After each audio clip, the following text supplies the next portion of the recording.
Wait. Don't worry, you guys can just be mannequins. They won't notice. I mean, we're live right now, but I got a joke. Why did the Wicked Witch get her gingerbread house repossessed? I don't know. Hansel culture. Oh, here's another lame one. I only know 25 letters of the alphabet. I don't know why. All right, and now, without further ado, there you go. Oh, saying my name live, how dare. Are we live? Oh, hi. Well, hello everyone. I am Christina Joy. I'm the events coordinator here at Sankofa Video Books and Cafe here in Washington, D.C., across from the illustrious Howard University, HU. That was kind of weak, y'all. I'm going to need a little more energy. You know, like, HU? You know? Okay, thank you. Thank you. Howard in the house. Some double alumni here. We got some alumni on stage right here. So, tonight we are here to discuss the book Casual Conversation by Renia White. Woo, give it up for Renia. We're also celebrating James Baldwin's birthday today. It's James Baldwin's birthday. Let's celebrate that ancestor, you know. And tonight she will be in conversation with Maria Fernanda right here. Okay, so Renia is a poet and writing instructor, originally from Maryland, if you're really from here. Her first book, Casual Conversation, was selected as a part of the Blessing the Boat series. She earned her BA from Howard University and her MFA from Cornell University. Her work has appeared in publications such as The Recluse, Southern Indiana Review, the Academy of American Poets Poem a Day series, and elsewhere. She teaches writing in NYC, where she lives, and is at work on her next book-length project. Okay, excuse me. She's giving y'all the exclusive right there.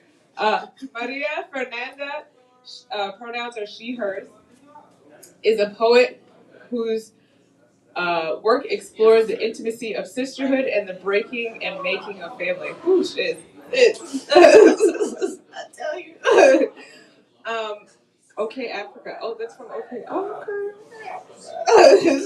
She has received literary appointments from the National Endowment for the Arts and the Arizona Commission on the Arts.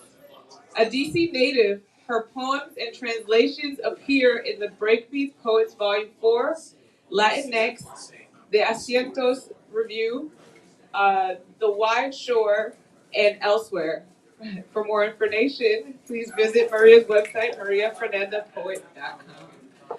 So without further ado, we will have Renia and Maria continue in conversation.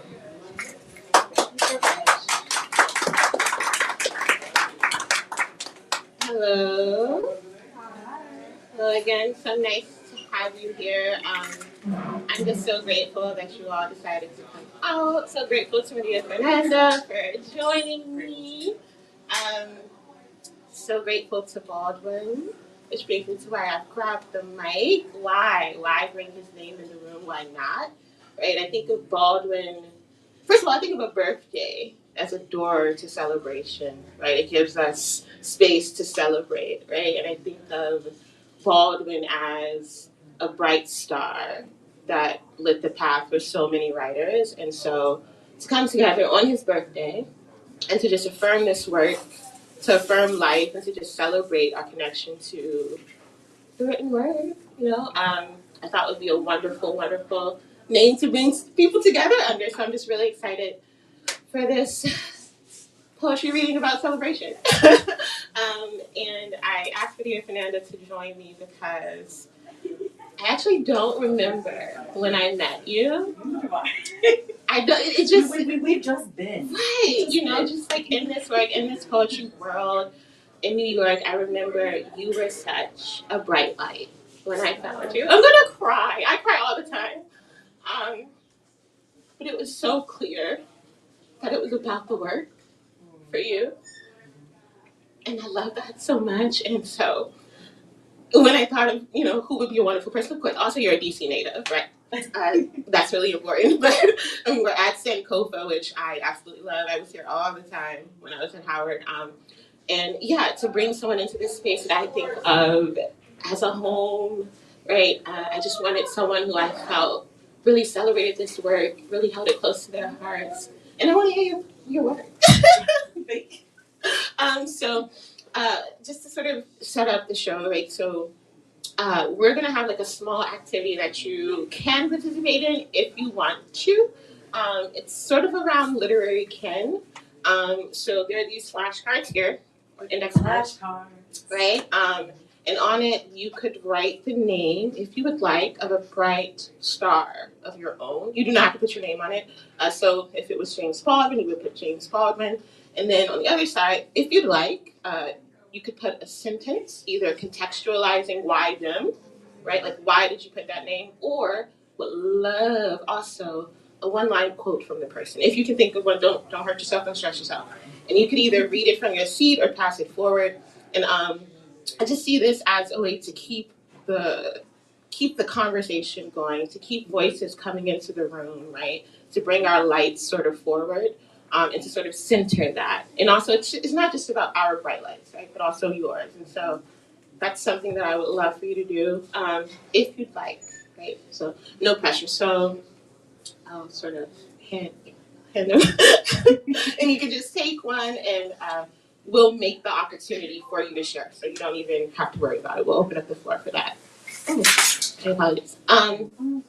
So with that, hopefully you are ready to hear Maria Fernanda bless us. We'll get going there first, and then we'll have a moment to engage in the activity, and then I will read, and then we'll have a little conversation and get some questions from you all, and we will say goodbye. But for now, I would love, love, love, love to hear what you've been making over these years, the folks you've been in conversation with, and just to have your words fill this space. You bright lights. Oh my God, that was a beautiful introduction. Thank you so much. It's very unexpected, and I'm grateful. I'm so grateful. Renia and I knew each other in New York. I lived in New York for a long time, and you always are finding like different poets. I was actually telling a couple of my friends that I've been writing more prolifically this last like couple days, and I wrote a poem called "Home Is" with Charlene. Do you remember Charlene? She's like a friend of ours. She's another poet friend in our community of friendship. And so one time she and I were eating at Seasoned Vegan, just like a little poet catch up because we're just both writers. And we were talking about the concept of home, and she was like, "Home is here, like with your friends, with you." And I was like, "Oh, it's so beautiful." Like just in that moment, I felt so seen by this friend I had. So it was really, really nice. But I'm going to start reading.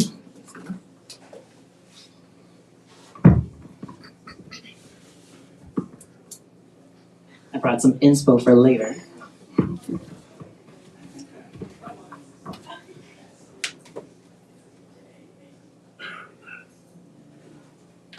going to set a timer, y'all, because I don't want to go over.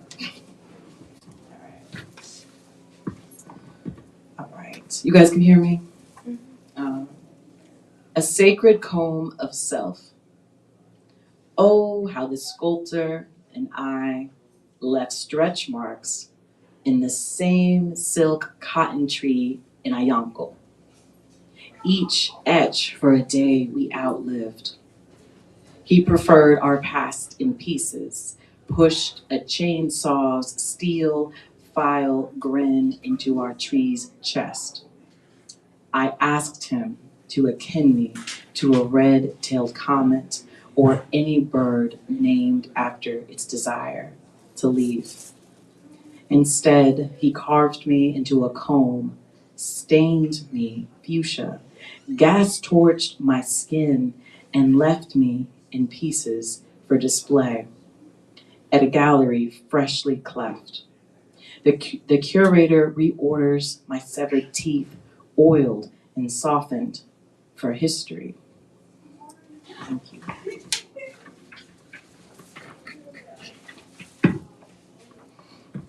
So I have a poem that I wrote that actually ended up on Split This Rock not too long ago.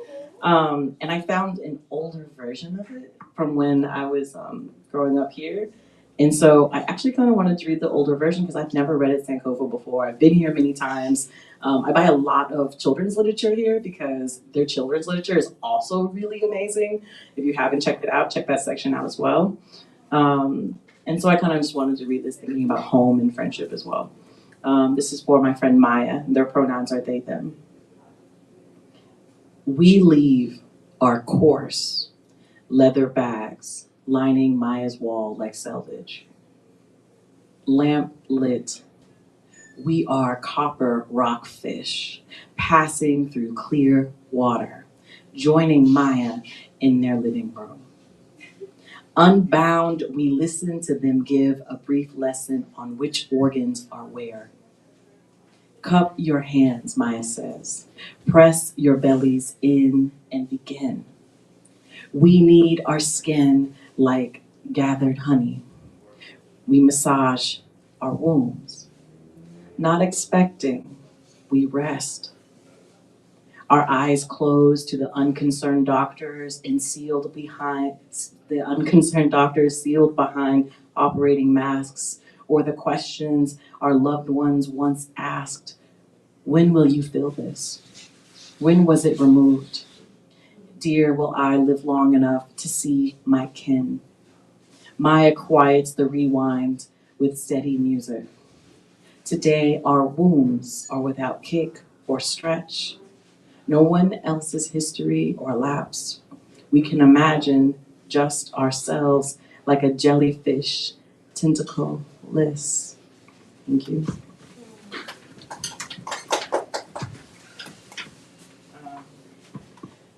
Have you guys heard of contrapuntals?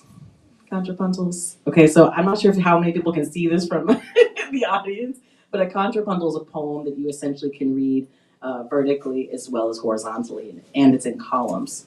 So I wrote a poem called Infinity Mirror.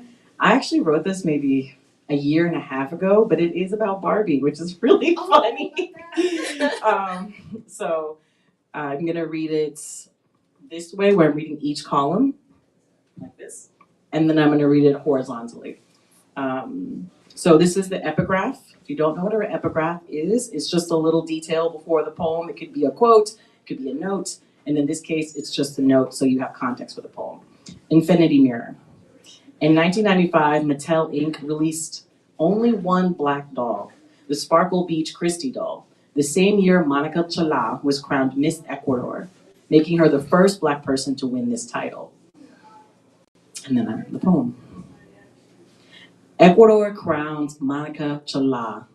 Mark this a 40-year contest, a cherished myth, national enough for me. See me as Black Barbie filling the original German mold. Chala is only 22. Her Cayman eyes conjure a sister who is not. The static broadcast conversations crystallize across newspapers. For the first time, ash plumes every pink aisle, doubling at Toys R Us. Peach is the little girl always studying my skin. The stage quiets. Foreign historians magnify, spotlighting Chala.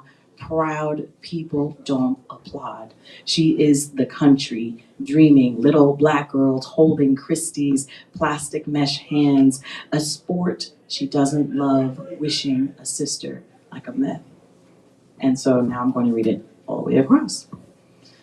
Ecuador crowns Monica Chala, the static broadcasts. The stage quiets. Marks this a 40-year contest. Conversations crystallize, foreign historians magnify a cherished myth, national across newspapers, spotlighting Chala, proud enough for me. See, for the first time, people don't applaud. She is me, ash plumes, the country, dreaming Black Barbie, filling every pink aisle, little black girls holding the original German mold, doubling at Toys R Us, Christie's plastic mesh hands. Chala is only 22. Peach is a sport. She doesn't love her Cayman scale eyes. They conjure the little girl wishing a sister, always for a sister, who is not studying her skin like a myth.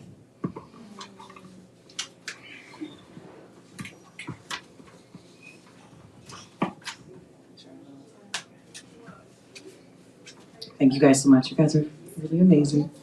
I'm like I haven't read that poem out loud, I don't think, before. So I'm glad to. Okay, so has anyone here heard of Elizabeth Alexander? Elizabeth Alexander? Okay. Yes, I see some heads nodding. I see some heads nodding live stream. I hope they're nodding over there.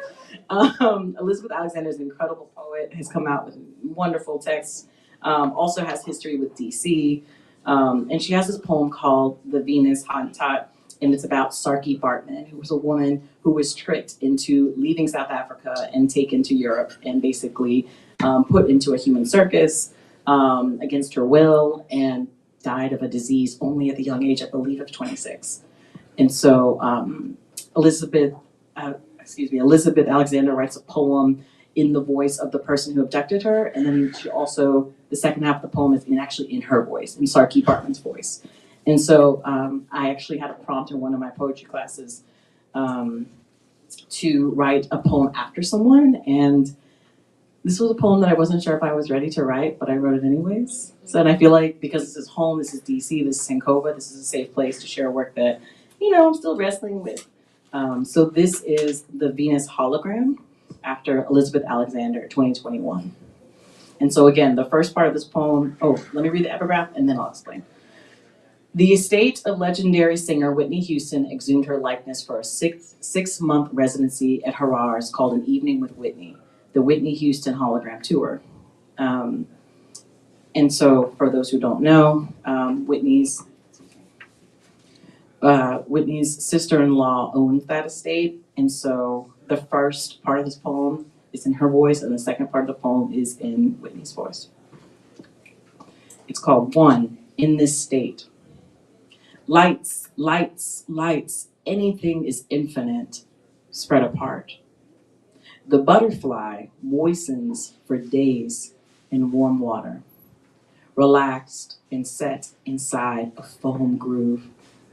For America, I pin each wing astride its pliant abdomen, unstitch the wound, and collect countless photos to construct what I need.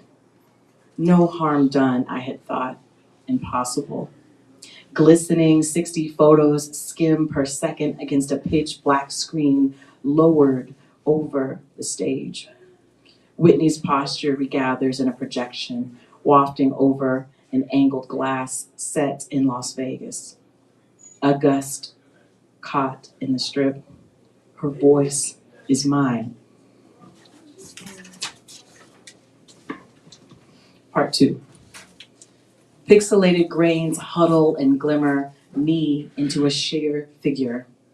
I hear myself, introduce myself, rope to silk. I stiffen a smile like wild tick seed, dried and frozen. I am singing, but I am not singing. I feel familiar gestures, but they are not mine anymore. Misty strangers crawl like dry wood termites, rattling the theater. I make eyes with no one and think this. I think of a time when I was my gestures. My mother planned each dress I wore, the puffed shoulders like grazing hills I dreamed of. Oh, don't let me lose this dream, I would sing at Sweetwater's. Even back then I would escape, often, to the wind, to the shore. I'd imagine a small gust sprinting across my back and the sea. Foam sloshed around my toes. Robin, restless every time, stands up to leave first. Bobby Christina stays, but that was years ago. In the new millennium's Vegas, it's not right, but it's okay. Banners float over blurry screens and their flashlights. Dancers breathe hard ahead of me, like my in-law who stood behind Oprah interviewing Chrissy the day after my death. Why isn't my family here today?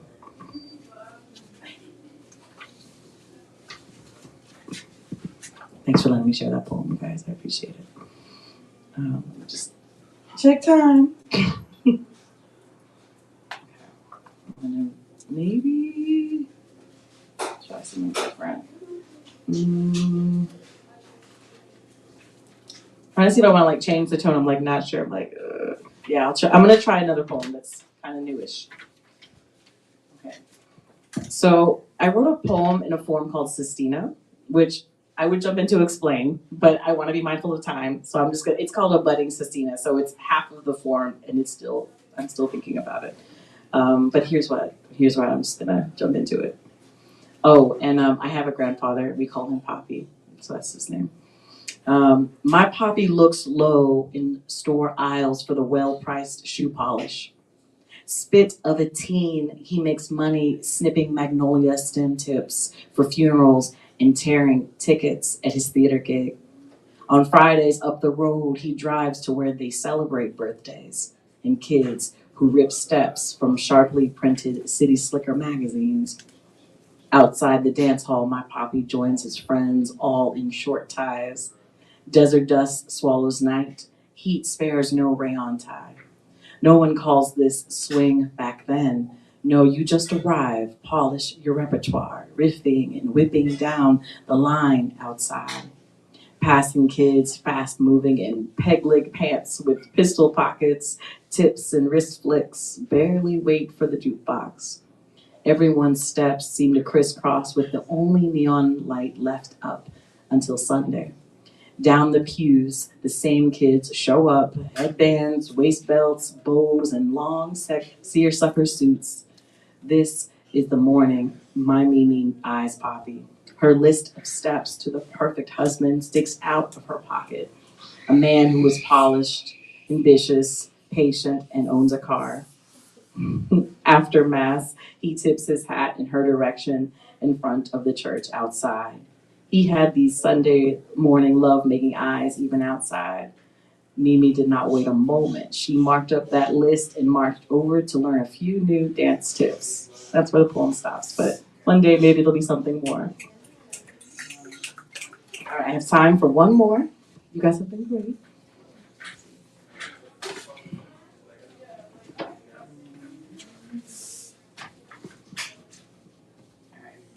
So I'm going to read this poem because I really love it. It's called Years That Ask. If you have read Zora Neale Hurston, Their Eyes Are Watching God, then you know there's a line at the beginning of one of her chapters where she writes, there are years that ask questions and there's years that have answers. And I'm paraphrasing because it might not be exactly that. And so this poem is set in a Pechakucha form, which is essentially, you know what, I'm going to pause and I'm going to read the poem because, again, mindful of time. No, Are you sure? Yeah. Okay, so a Pechakucha form is essentially based off the Japanese business presentation style. So what people would do is they would have a business presentation and you would look at an image for maybe about 20 seconds and you would go through 20 slides. And so poets have made this into a poetry form. One of the most well-known in our beautiful little East Coast poetry scene is by Terrence Hayes. And so I was reading his and I was like, what would that look like in my imagination? And so I wrote about something called the New Year, which in Ecuador people actually create these really large like dolls. Like they're giant, they're like larger than human size, and they burn them for the New Year. And so this poem is about walking through that moment in time, multiple years. Let's see. In the street, I passed each new fire, further from my slippery, birth-slicked skin. Left is our language, outgrowing its own fabric. Families coo to spirits at home and collect soap bubbles over soapy-headed children. Everyone knows at least one baby will not grow larger than their uncle's palm. The nurses are careful not to ink colorless records. But the nurses must peel the rind from every orphaned thickened by a second name. Left are my 3 syllables, the inner flesh of an orange pulped open Fernanda. until North American tongues upon arrival pair my pith to Maria. Microbes caught in a sharpening microscope will round their edges and pose as dragonflies for anything. I am suddenly salt and sea, unwinding North American muscle fibers, tightening and undrawn. I windlass without tempest, to anchors. If I am not sea, am I a dilation of volcanic ash? The moon holds its exhale still, hollowing where it can be. Black Maria blur themselves in telescopes to salt and sea. A poet I love furrows syllables of my name, scorched earth. Each seed a syllable snugs against the dips of my palms, like cocoons freshly woven. I close my eyes and say to the eyes staring back, if I knew you, I wouldn't study the mirrors. The orange void darkens. I become so restless each night, locking eyes. I molten and pour myself. Thank you.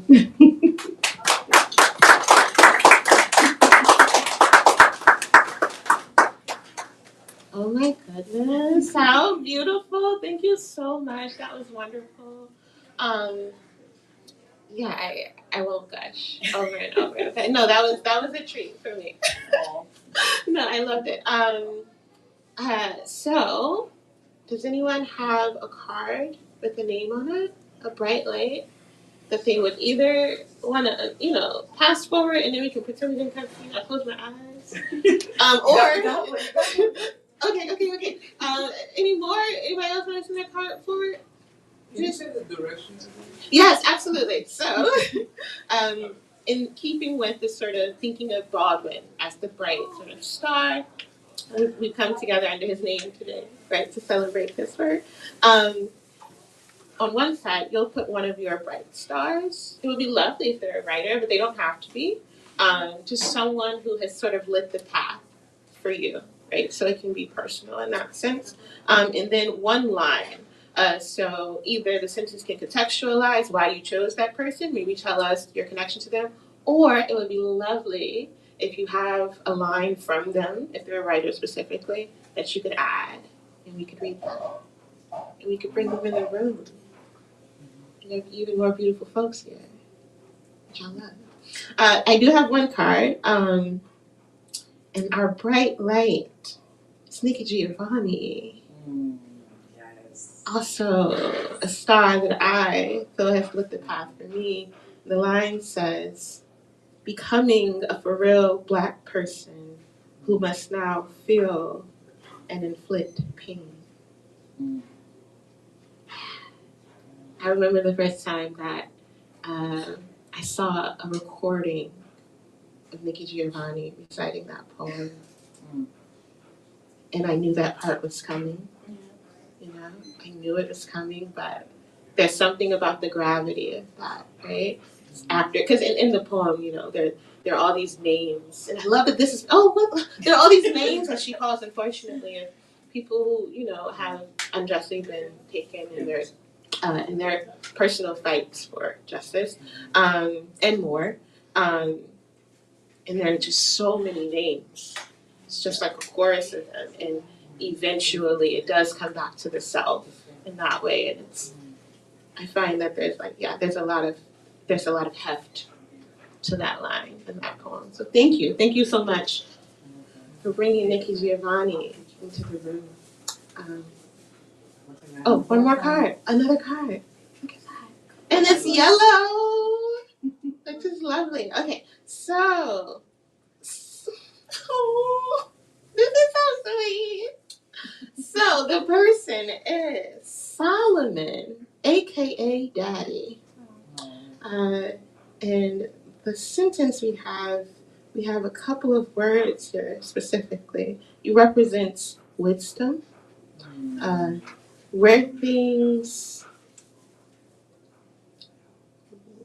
Would go wrong. I apologize. Where things would go wrong, he would say it's a part of life. Absolutely. It's a part of life when things go wrong. Do you want to say more about Solomon? Is it okay? Yes, absolutely. Solomon was my grandfather. he lived to 98. Mm. And I admired him so much because he was a man of few words. Mm. And I never met a person on earth like him. I know we all different, but he was just so unique. He lost all his children except two. And he was just, when things would go wrong, I would call him and complain and, cry, and he'd go, it's a part of life. And I would feel so much better. He would say a lot of things that made a lot of sense. That made so much. I would say things that he said, we call him Daddy, my grandpa. I was born on his birthday. We Scorpios. Hey, Scorpio. Okay, so we got some Scorpio moons in the room. And I would tell different people certain things Daddy would say. I have a lot of quotations that he would say. And some of the ministers were like, I'm going to use that tomorrow. He was so philosophical. Lots of stuff he would say that makes sense. It was so unique. He would say things like, you got to go meet God. Stuff like that. Something we can't really say, Yeah. And he's just real unique, but he's just in my heart. And now he's in this room with us. No, well, yeah, right. His name, Yeah. his And memory, things his that's legacy. going on with the family, I'm like, oh my gosh, the daddy knew this, the daddy knew this. He would say, I pray for y'all every day. So it's like bittersweet. Yeah, absolutely. Thank you so much for allowing sharing me to that. share. No, thank you. That's exactly what the space is for. Thank you for bringing, the legacy of Solomon, aka Daddy, into the room. It's all a part of life. That is so true. The beauty, the struggle, right? Oh, love this person. All right, another star. I love this because this person's wonderful words actually lead off my collection, help to frame the thinking in my first book. And that person is Fred Moten. All right. You have to constantly be in the practice of giving away your home. Oh. Damn. And we were already talking about home, y'all. Okay, bring it home for us. Yes, Fred Moten, you have to, let's read it again. You have to constantly be in the practice of giving away your home.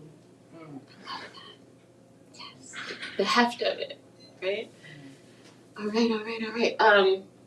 So, with that, we're going to transition into the next part of the reading, which would be me. Again, I'm so grateful that you all are here. Did you want to say anything before we get going? Okay.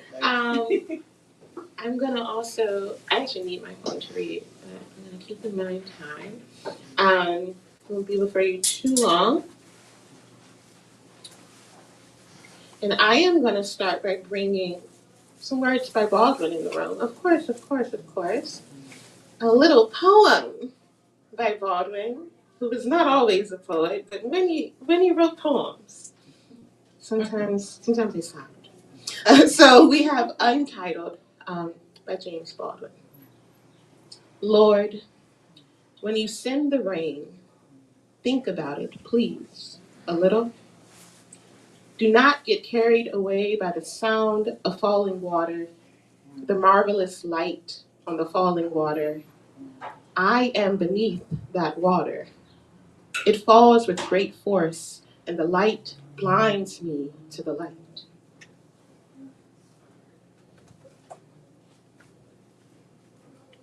And if you're wondering what that quote by Fred Moten is that leads off my book, it is, what we've been trying to figure out how to get to is how we are when we get together to try to figure it out. I'm going to begin with one of the title poems.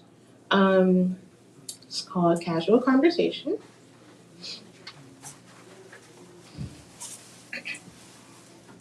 And it goes like this. Casual conversation.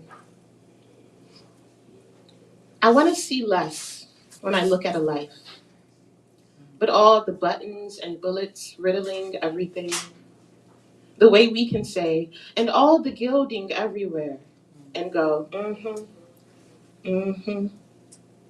My lover's mouth is gilded with my name. My dream mouth gilded with rose gold fronts. Yet my childhood stippled with what we put away. Where we put it and why gilds our town of manifest, manifest. My favorite boy shining, my sister out of jail, my mom picks up where I was left.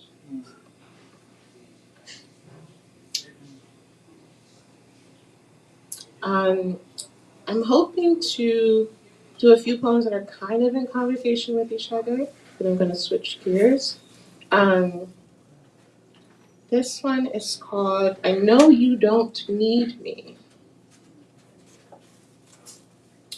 We are far beyond need. All of us wanted, tethered to some kind of want, wretched or not. There are too many of us to explain otherwise. Someone wanted this reality to be possible for me.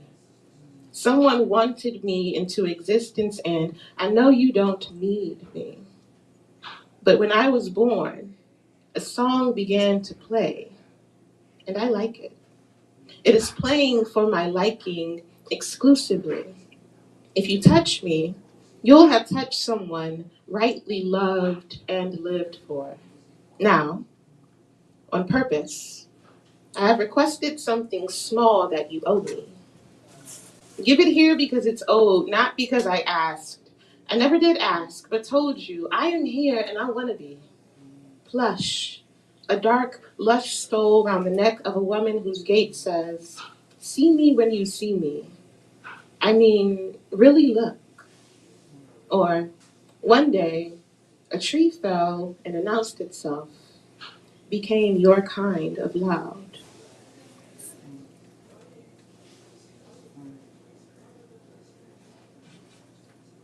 Meanwhile, the girl at the end of the road you aren't taking is still there. She has heft to her, declaratively. It's uncomfortable, I know, to think of the things you break as broken by you. Why must they insist upon their truths like that? Scream it and get it behind you already. Some men could kill a man. Some men look at me and think, let's make a world minus this. It's true. Walk about the room softly. Touch nothing on your way out. Black girl, something about your existence proves they can't say it didn't happen because how else did you get here? Meanwhile, a girl throws herself down the fickle steps of a man's desire and doesn't come back up until someone goes to get her and accumulating.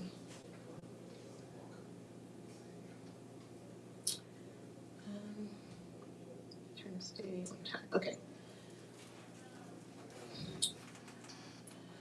This next poem mentions Kim Porter. You know who Kim Porter is? Kimberly Porter, model, mother, beautiful, beautiful woman who we unfortunately lost a few years ago. Um, she'd had pneumonia. She'd went for treatment. She unfortunately passed not too long after that. And this poem brings her into the space. It's called Cue the Lights, among others. Cue the lights. Mothers on enough medication to heal something, I hope. Meanwhile, Black women vote for who we must, for the God flock's better wind. The same week Kim Porter died, I briefly lost my vision on a Broad Street bound J. My head buzzed in pain. I was a circuit for worry to get home through. But this city ain't my home. This frame ain't the same one I always had. Ain't the same one I see in the God mirror. Sometimes I think, please don't let me almost die, because it will happen quicker. All the numbers say it. Once it's over our fence, it just dies easier. Don't ask me how. And my body dare touch a brink on a crowded train in a city that ain't mine, while I'm off the shore of myself, and she left behind all that joy. You know how many on their way to joy and then down the center of it all, a bright unknown? Then the flowers. the refrain.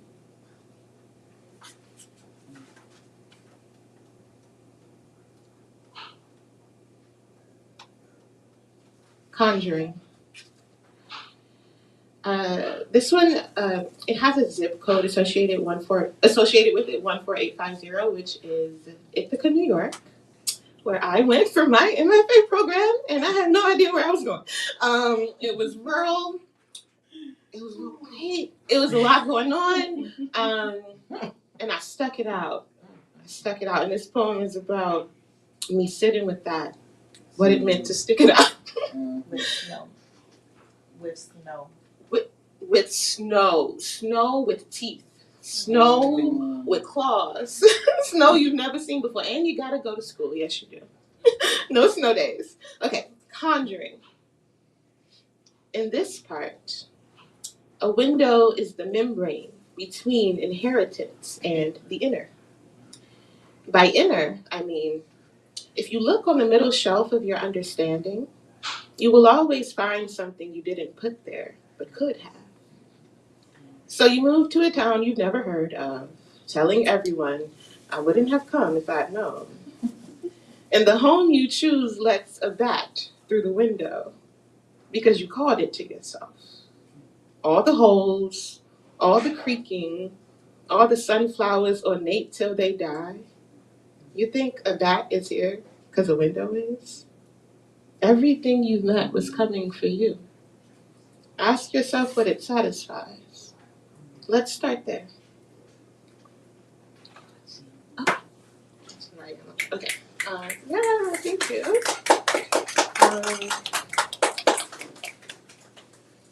All right, so I'm gonna read a tiny poem called Bright, Bright, Bright. It's the last one in my collection.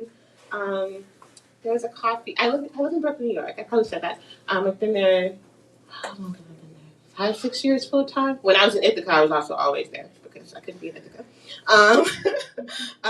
And there was this coffee shop I loved. It no longer is what it was. It's been remade. It was called Brooklyn Coffee House in Crown Heights. And there was this one beautiful black girl barista, and I was sad one day, and I walked in there, and she dared make my coffee wearing a pink little hat and a yellow top, looking the most beautiful. And I said, "You get a poem." And so here it is, and it ended up being the last one in this collection. Bright, bright, bright. I ask the hue to smatter me lovely in your name. Yellow bloused barista, black girl with careful hands. All you did was wear a color. And here I am, wishing all the lights aglow in your hope room.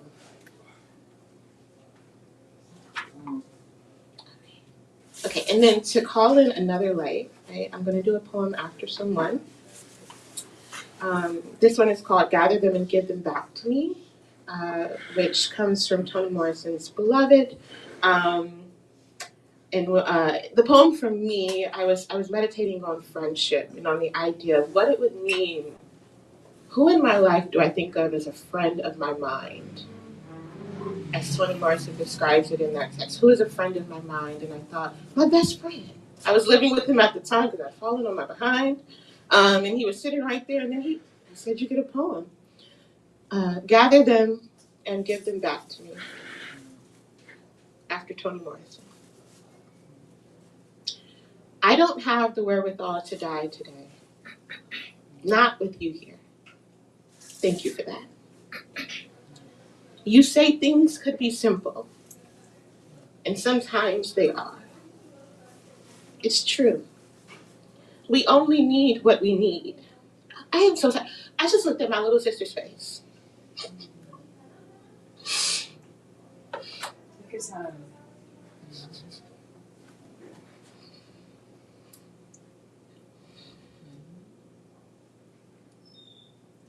Yeah.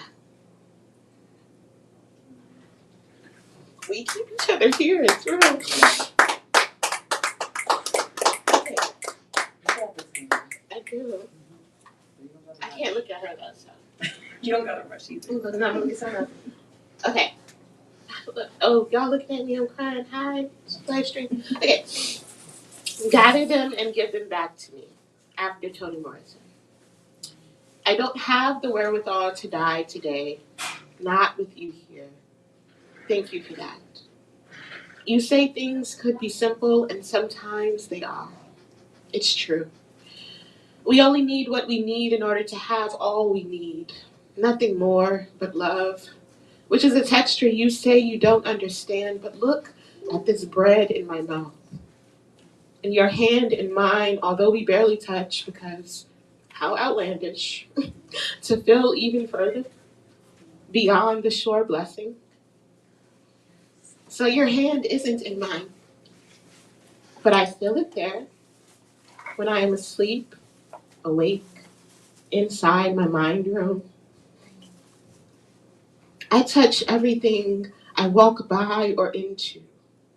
But you, here, and us with hands in case we need them, I think this is it. But if you want to make it more complicated, I agree.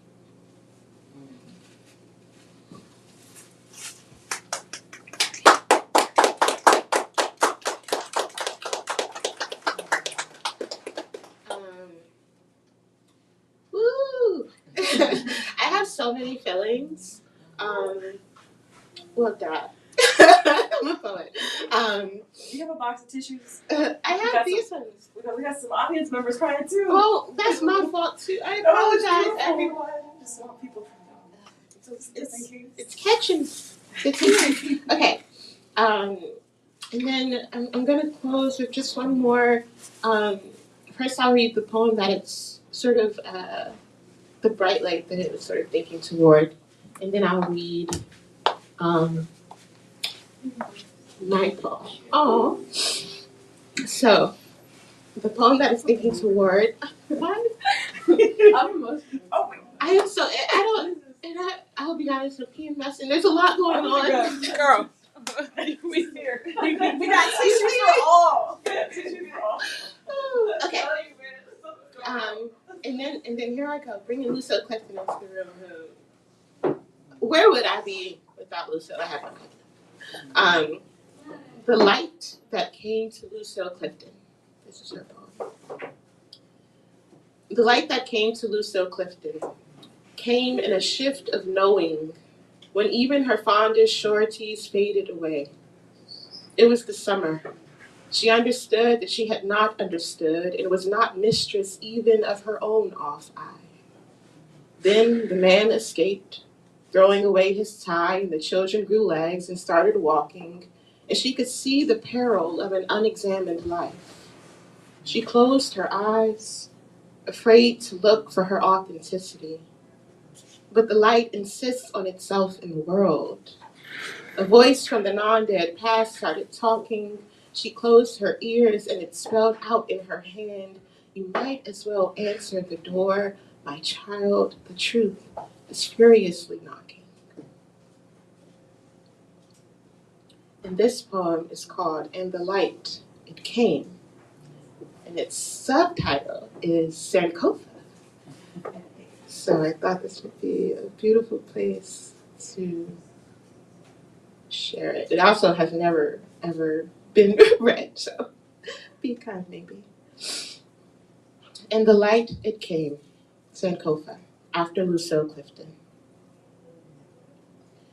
When I am destitute and allowing it, nearly penniless yet prayerful, made of gratuitous mercy and noting it, every disembodied voice speaks of building an altar, of pressure applied to the presence of faith made tangible, surface and vessel, overture toward my dead, the meditation app, the astrology pod, the IG soothsayer, all declare I must assemble a space to commune with my attuned within.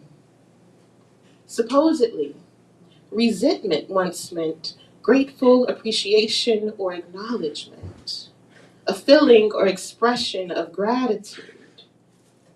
And I resent what ails me in this way, an olden feeling. I resent the call and bell, this blasted studio and its arches. I resent them above and within me.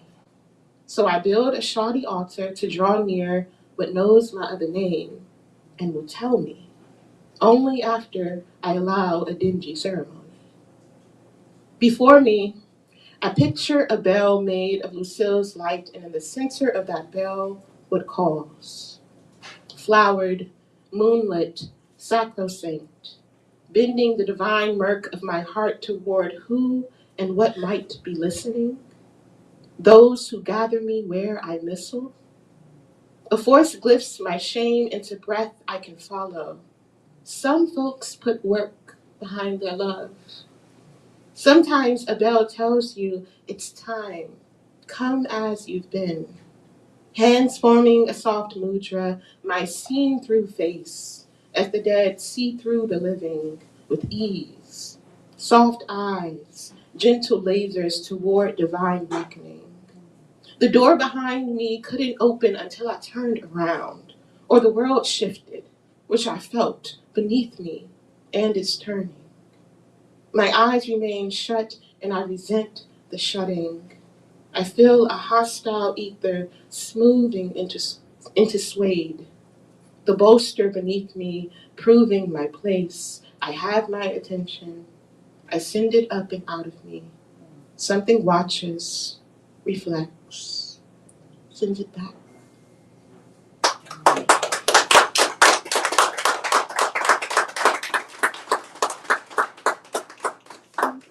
So many tears. Oh my.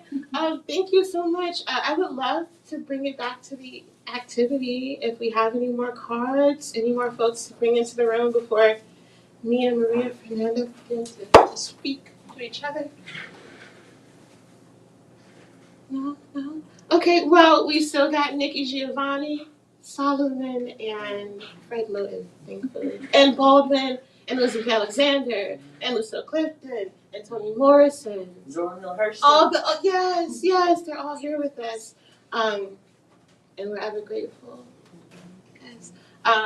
So, we have a few sort of things we've been thinking about. Not necessarily questions, but just points of conversation that sort of um, relate to why we've been brought together here today. And so the first one that I wanted to talk to Maria Fernanda about is our stars. Of course, you've met a few of them via our writing, right? But who is lit the path for us? You know, just a moment to sort of lift up anyone who hasn't already been lifted up, and the ways in which they might have sowed into us, and the light they might still, they might still linger. Absolutely. So yeah, what do you want to say? Yeah, I don't know if this. Oh, testing. Okay, I think it works. I was writing a poem this week about someone who was a college mentor of mine, and it kind of just, it's again in draft form, but I realized I was listing the people who are my stars, but probably inspired by our conversation last 2 weeks ago, I think.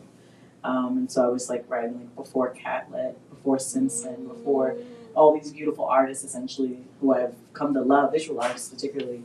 There was Rachel Eliza. And she is someone, she's alive, Rachel Eliza Griffiths. She's a visual artist, she's a photographer, and she takes these incredible self-portraits where in some of them she's kind of very, very far from the camera and her back is turned, but she's in a gorgeous landscape, whether it's a desert setting or maybe a very long set of smooth stone stairs. And there was this kind of feeling of what I can only express in this moment as when you step in front of the ocean and you feel that smallness, you feel that grandness. Her photography for me, that area of her portfolio captures that for me, and I felt like I saw myself in her work. I'm trying to write an ode for her right now. She's so amazing. So definitely that. I love the idea of writing behind or in conversation with visual art.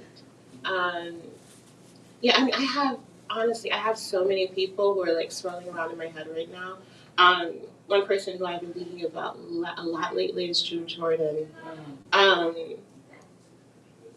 Because I've been thinking a lot about courage. And when we think of the courage it took to make so much of her work to do so much of the work that she did in the university system and beyond the university system, getting people access to resources, to understanding. She's just someone who, when I think about, a poem can feel so small, Yeah. You can literally hold it sometimes, if it's on a page. And I've never really wanted to be huge. I've never really had that. But I've wanted to speak toward something that felt large, if that makes sense. And I feel like that takes courage that I'm still building up, right? Like the book, it's like the idea that people have it in their homes and I can't see them when they have it is already a lot. I'm like, well, you just read it. I'm not around.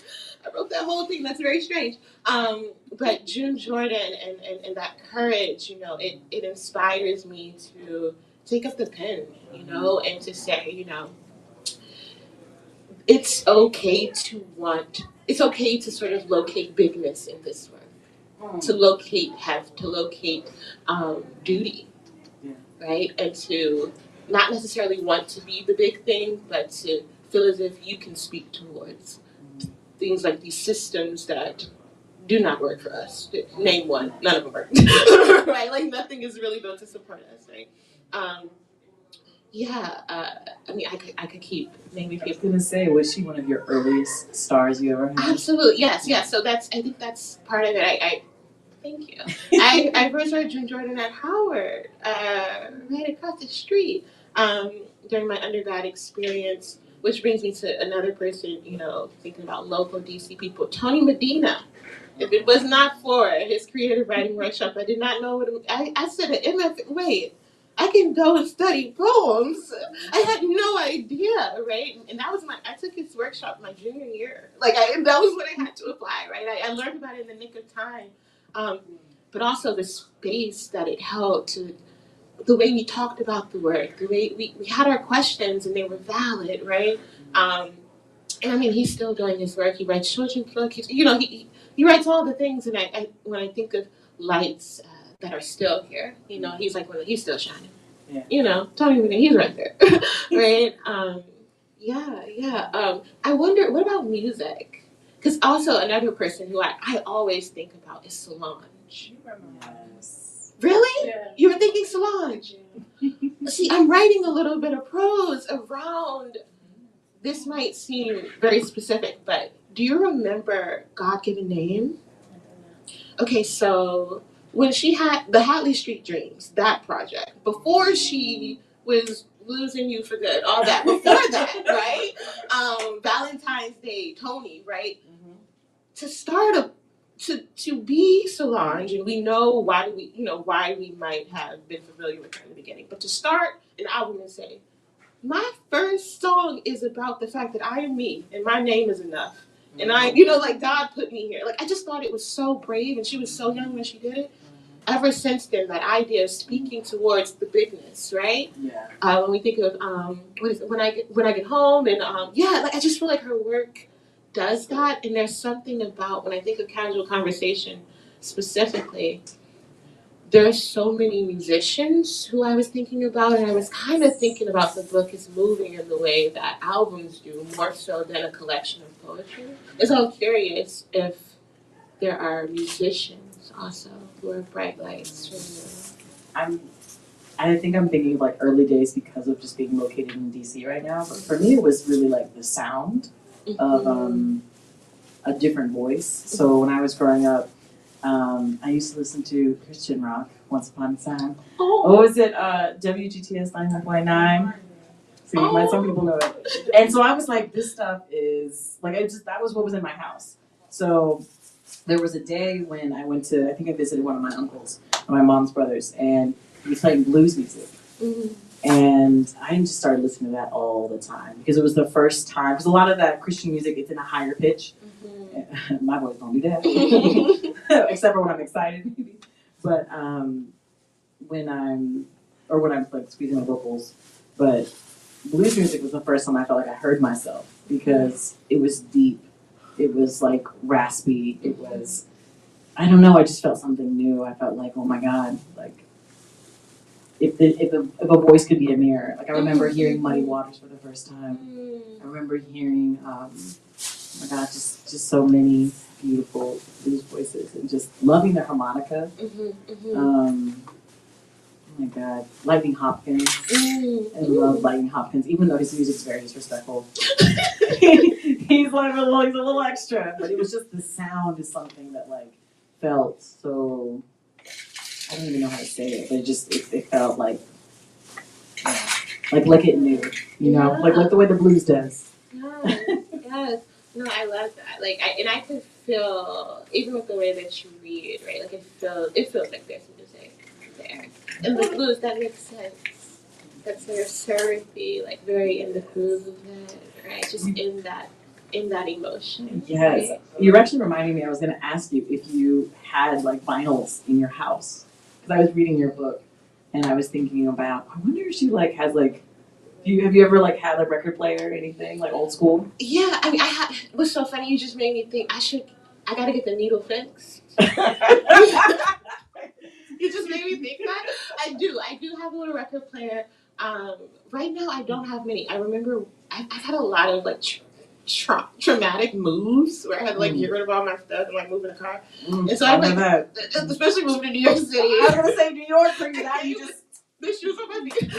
I couldn't fit anything else in there. But I remember at a time I would have a lot because I would get them secondhand, and I used to love to dig.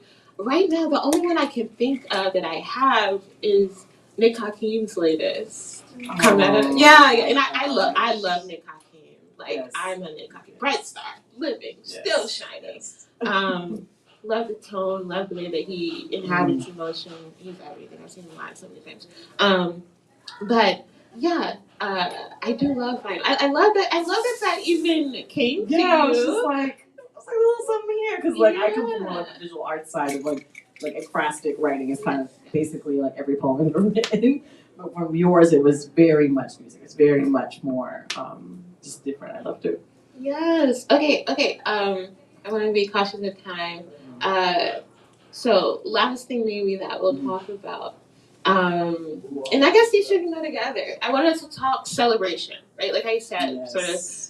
This is a poetry reading about celebration. It's someone's birthday. It's James Baldwin and more, right? And also let's celebrate this work. That's a firm life. My birthday was actually your yesterday. birthday just happened. A fellow Leo. Yes. Yours was. Might just happened. Yes. And so what does it mean to you to hold space like this for celebration, right? Because a lot of times when you're asked to read, that might not necessarily be why. Right? That might not be the focus of the event. And so what does that feel like for you? And also, I had that question of, and this is something I'm still thinking about, is that celebration creative work? Is it critical work? How do you see it? I actually wrote one of my final college papers on celebrating Black poets before they fly away. That was like, again, I was in college, y'all, be kind, undergraduate. But I was really disappointed because there were so many Black poets that were dying and we were only finding out about them after. And so my project was to celebrate different Black poets in New York, on my college campus even. And it kind of got me into this practice of just kind of that being my life's work. During the time when we were sheltering in place and the pandemic was recognized in the U.S., I started a little series called Clearwater. And it was about interviewing people who I just really enjoyed listening to and who maybe don't normally take the stage. So a lot of introverts. I'm a little bit of an extrovert, so I was like, come on, introverts. And it ended up being this beautiful series about people who grew up in Black cities. And so that kind of happened by accident. I didn't realize I had so many friends that had similar, coming to age as I did. And so you're not new to this. You've been holding celebration. But I'm thinking about I never thought of celebration as critical, but I think in that way it was critical. It was like, let me capture this moment now, or not capture, but let me listen to this moment now. What about you? Because you're holding space. Yeah, I'm still thinking about it, right? Because again, I don't know if you can tell, but I'm struggling with my smallness versus, I don't know, any power I might have as a human being, right? Like the balance between the two. Like, what can I do? I can't really do nothing. Yes, you can, girl. You know that You part, got right? this. Right. So, I like the idea of stopping that train to celebrate. You know what I mean? Interrupting Right. Like, that I don't have pattern. to know the answer. I don't have to be the solution. I don't have to know what I'm working towards. What if I stop right now and celebrate everything that's accumulated, right? What's already happened. Live in the moment. Absolutely. Yes. Absolutely. Healthy. Yeah.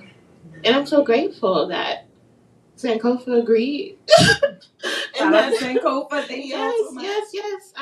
In a place that I think of as a place of celebration, right? I don't know. My mind is full of so many little open mics that I came to here, and yeah, people who are now kind Or of like Afro blues we would perform here. I would come Oh my I would goodness. come to their performances and be like, oh my god, I love it. I love it. What's the she's now Taliba Safia, who is at Howard and now is a big bright light. I saw her perform here so many times, right? Love it. Film screenings, etc. Coming and give a nice falafel wrap.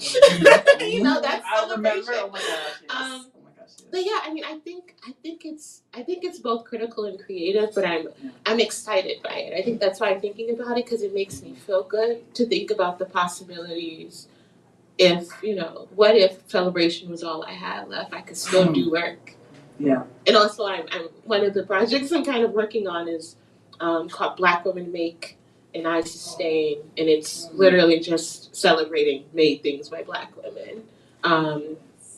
Solange is in there. I can't wait. Yeah, and so this is something that I'm also practicing, like turning towards affirming that it can be creative and critical work. Yeah. I'm also like thinking about how do you spark that in someone else, right? How do you spark someone's interest to celebrate other people? And so sometimes when I'm like teaching poetry workshops to people maybe who don't consider themselves poets, that's when I bring in like Lorna Simpson's work a lot. And I actually brought a book that I'll just hold up real quick. I don't know if you guys can see this, but she has these beautiful images. Yes, bright light. And so this is like beautiful couple images.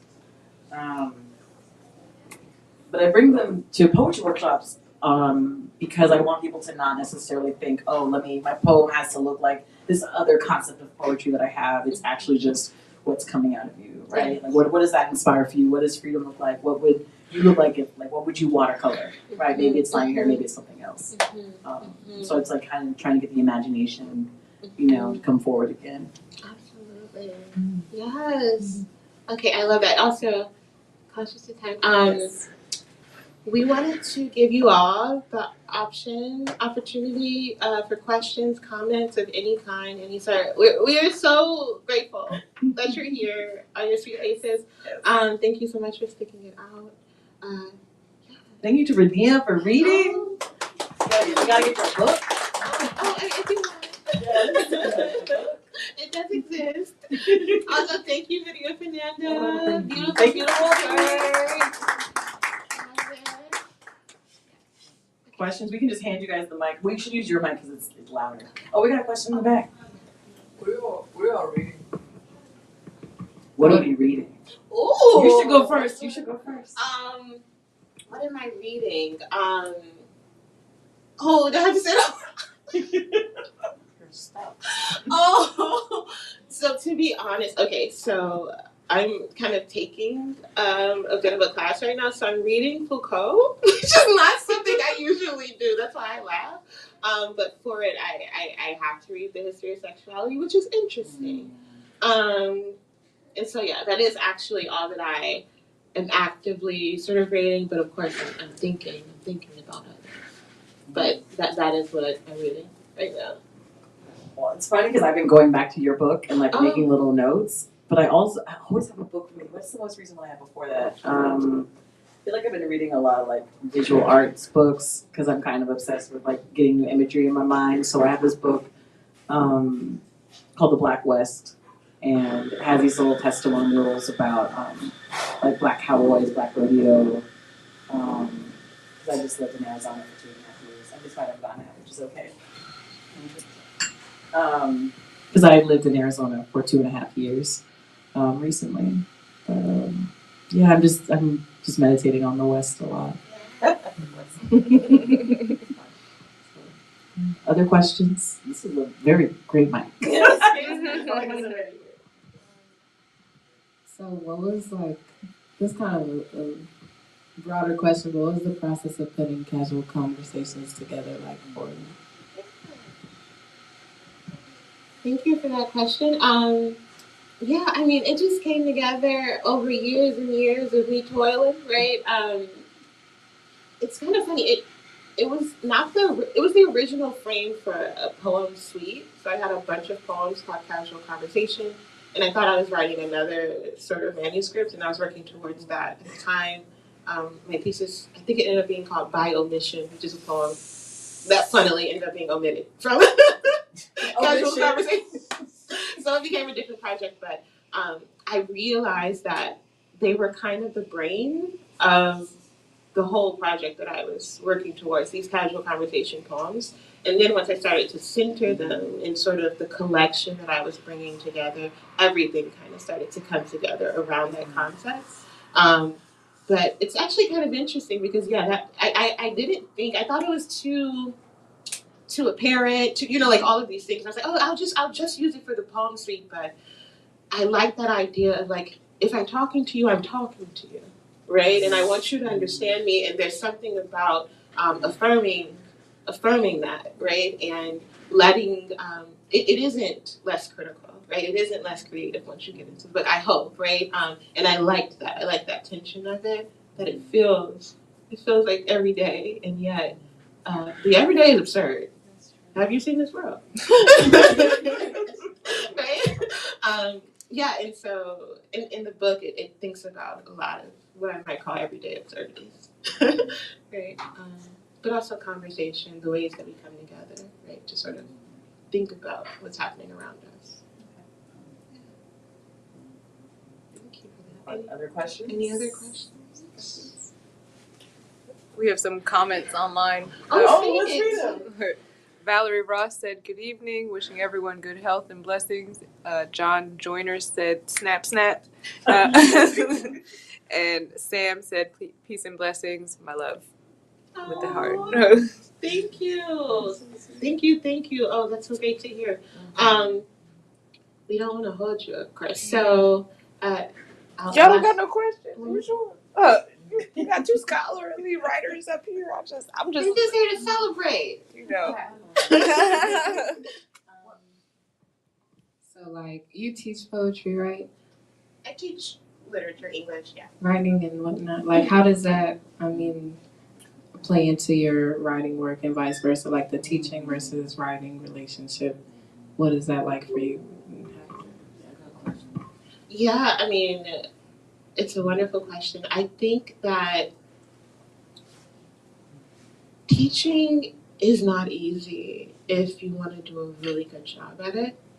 If you're really sitting with, I like this word today, the heft of, that task of, I want you to understand this information. I want you to feel safe to think and to question and to maybe be wrong. I want you to maybe build community here, right? And I feel kind of similarly about writing. Poetry might feel a little solitary, but I'm in conversation, literally, right, with these bright lights, hopefully, with my peers, right, with the folks who I want to build up with the poems, right? And so I think that teaching sort of keeps me aware of the difficulty of the work in a way, right? Because I see students try to get into this literary work, and I see them struggle, and I see them celebrate. Like, I see that joy when they find something that works for them, right? And so I'm constantly reminded of the power of this work, but also of, the duty of, but also the enjoyment and the pleasure and the play and the creativity, but the duty of, if you're gonna give somebody a book and give them something to read that they want to read, right? Like I think that there's something to, teaching sort of keeping me invested in the fact that people have to think with this. You know what I mean? Like, they have to think alongside the work. And how can I be aware of that? You know, how can the poem be aware of that, the essay? Right? Okay, I got a real quick question. I don't need the mic, if that's okay with everyone. Maybe she could answer the question. How do being a poet and doing poetry, which I don't understand as much as I want to, I just know Nikki G. Bonnie, and No Man's Island, because we learned in school. And it's good, and I think it's something I might be afraid of. I don't know, because people always tell me I need to start writing, from experience. But how do you come into that, um, being a poet, doing poetry? Like when you're younger, like when did you discover? How they always fascinate me. Is it a world all by yourself? She kind of almost answered the world. Yeah, not really a world. That's a man's thing, but she kind of gave me a little insight that could be difficult. When people can't maybe get into it. I think that's why I always come straight with it as well, because I don't really understand it like I want to. Because you hear a lot of different explanations, but it's interesting. I always try to go to poetry readings and stuff. So but the question is made for both of you all. How do you came into that? At what age? Like, oh, this is me. I got to do this. If that's the question. No, that's a great question. Okay. I started writing because when I was growing up in DC, I was walking everywhere, right? So sometimes people would just talk to me first and not acknowledge my parents, and be like, just say random things like, how are you mixed? Like blah blah blah, just stuff like that. And so I say that and I reference that because I was put in a position to speak for myself at a very young age, constantly. And that was kind of the thread. And then I remember my mom was reading some book of quotes by mostly white women. And I had a response. And so I wrote like a poem. I didn't even realize I wrote a poem, but I wrote a response to the quote, kind of arguing it. And then my mom was like, that's a poem. And she like sent it to a friend. And I think we had like some little local pamphlet newspaper thing. And so like put it in there. And so that was like the first time I wrote anything. But the first time I like realized, I'm going to start doing poetry, was probably, I've been, what I've learned the term diaryist. So I'm a diaryist. I have journals since I was in second grade. And so eventually, those journals started becoming poems. And when I was, my neighborhood school, when I was growing up, was not the friendliest places to be, as a very short, not strong person. And I had a friend whose brother was teaching at the school, and she was like telling me, she's like, my brother comes home like beat up from school, and he was a teacher. And so I was like, I don't know, I can't, like I would say things like, I can't fight, whatever. And so it motivated me to start for the first time in my life to apply to go to school. I had never done that before. I just kind of like ended up in school. And so I applied using poetry. So I applied to my middle school, I applied to my high school, and I applied to my college, all with poems. And so in a way, like, I always joke, like, poetry was kind of like that. It helped me like move with the current. It helped me move to a place where I could be free. And that's actually why I moved to Arizona. I wanted to determine for myself, do I love poetry, or am I doing it because it's helping me move? It sounds like it's a gift as well. Yeah, and I mean that's what I kind of hear from maybe people, because when you said, you was a poet and you probably didn't even know you were one. Exactly, I didn't, and you too though, but you too, Yeah, and Solomon too. I just run from it though. Because I have a lot of journals. They are all bad experiences. I destroyed a lot of them, but they said no, it's healthy. Some people like, don't keep the bad, but it helps me cope. Yeah. I think it's necessary, and maybe it's not. I'm still trying to figure it out. We're gonna talk about erasure after this. We're gonna talk about poetry prompts. Oh yeah, no, my answer's kind of quick. I remember Honey I Love by Eloise Greenfield changed my life. I was a little baby. I was laying on the kitchen floor reading the poem about laying on the kitchen floor writing a poem. I was like, whoa, I can make a poem. I'm like 7 years old. No, I remember. I would read that book every day. I would just read the whole thing. I was obsessed. The face on the cover was a little brown girl. I think also eventually it had to be affirmed, because I heard you say, my mother said this is a poem, right? Yeah, I was like, what is this? Right. And I think, that happened for me once I was no longer afraid. I shared my poems, and I remember in 5th grade I made a little book of poetry. Yeah, but it had to sort of be like affirmed by someone, but once that happened, I was ready to go. Yeah, because there was something about the music of it. Sometimes it was short. It wasn't always. I could follow it. I could interact with my body. It was. I was home. Yeah. Thank you so much for that question. I love that window. It was like this.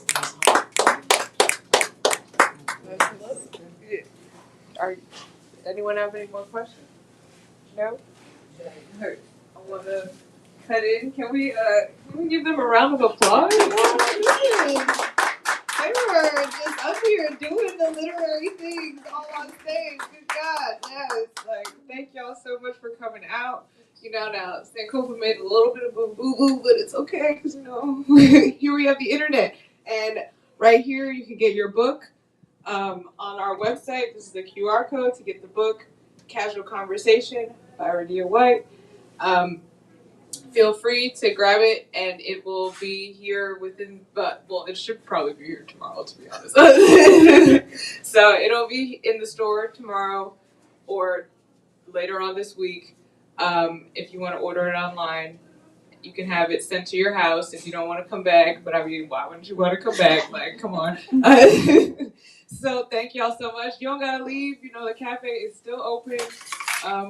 We're technically not open, but we here. So we open. So if y'all want to buy a book, go buy a book off the shelves, because we got plenty of books on the shelves. And if you want to keep the books on the shelves, buy a book off the shelf. Thank you so much. We appreciate y'all. Let's have a good night. Thank you.